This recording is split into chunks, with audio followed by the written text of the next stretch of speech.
Konnichiwa buddies, ipapakita ko ngayon ang digital scale, no? Itong timbangan na ginto. So portable lang siya buddies, maliit lang siya. Oh. Mahawakan mo lang ng kamay na ganyan. Oh. So ito siya. Maka-order ka nito sa mga online store, no? So off muna natin. Pag i-on natin, yan lalabas na. So may setting dyan sa mood. I-set natin ng grams.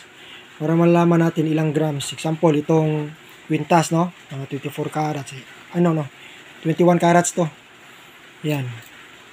So, nasa 4.8 grams po siya. Yan. Yan. Okay. So, ganito ang timbangan na ginto, buddies. Okay. So, ito namang mga mga sing-sing saka Arius. Ito, i-check natin to. Ilang grams ito?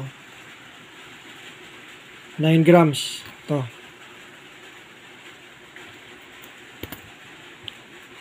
Okay, itong mga sing-sing na ginto.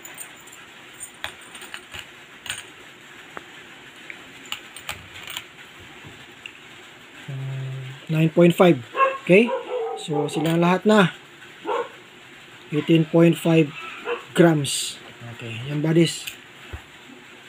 23.3 grams. So ito yung timbangan ng ginto. So pag may mga ginto ka, tulad nito, pwede mong ma-check muna bago mo ibenta para alam mo ilang grams, no? Yan. Matingkad talagang 21 carats. Oh. Okay, yan siya buddies. So sa mga gusto mag-purchase, direct lang kayo sa mga online store para ma-verify, no?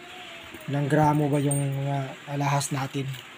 Gold bar na, kaya nito 1 kilo. Okay, so thank you for watching.